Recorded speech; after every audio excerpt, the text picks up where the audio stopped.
Hey everyone, it's Jennifer Monahan from Spirit Evolution, and today I wanted to talk about courage.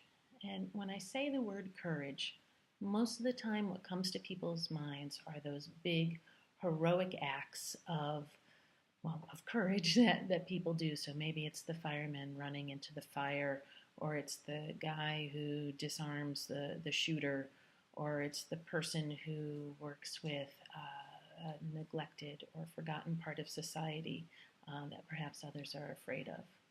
And those are all huge, courageous things, right? It takes courage to run into a fire or to stand down to somebody who's threatening other people.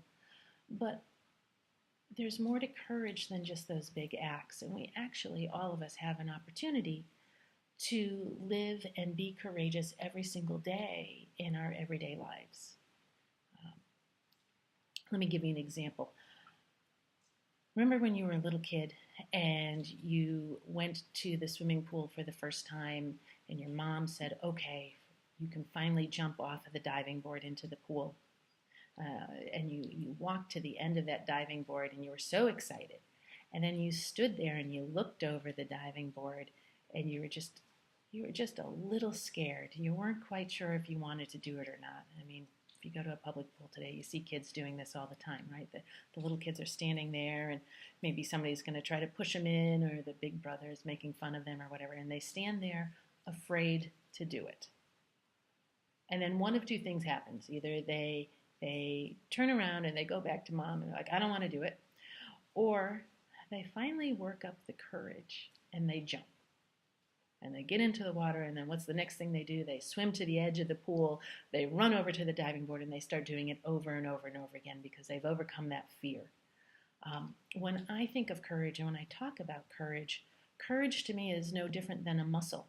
It's something that we have to exercise and work out for it to become stronger. And so, in that example I just gave about the kid who is on the diving board, he really had to push that muscle the first time to jump, and then after that, it was like the muscle had been trained and it was no longer scary. That's what I mean by having the opportunity to do, I'll say, everyday courage acts, right? And you can train that muscle, which can lead you to then do bigger things, right? But what are some of the things you can do every day to practice being courageous? Well, first is to be responsible for your life, to take full and complete responsibility for it, and not be a victim, and not say, well, because of this, I can't do that. I mean, there are genuinely times where perhaps we can't do something, but I think as a whole, we tend to give away our power and do so and turn ourselves into a victim.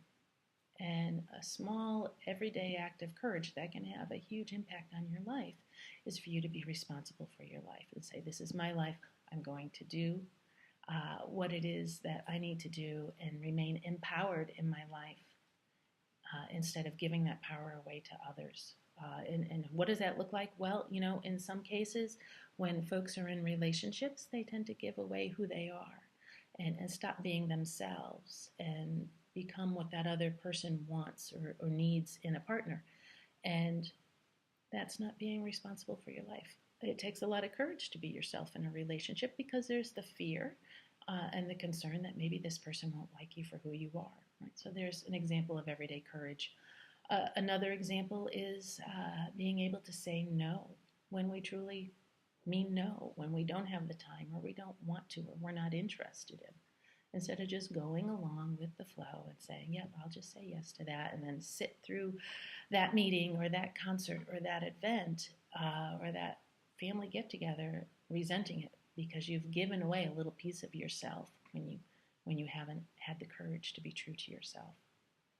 A third way is to use your voice, right? Speak up for yourself. Say what you need. Say what you want.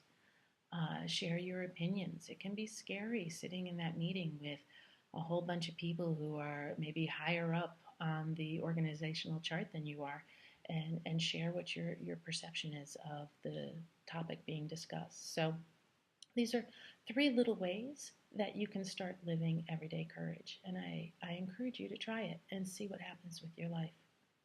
And if you want more information, you can check out articles and radio shows on my website, as well as on Blog Talk Radio and Medium.com. And feel free to download my free report at spiritevolution.co. Have a great day.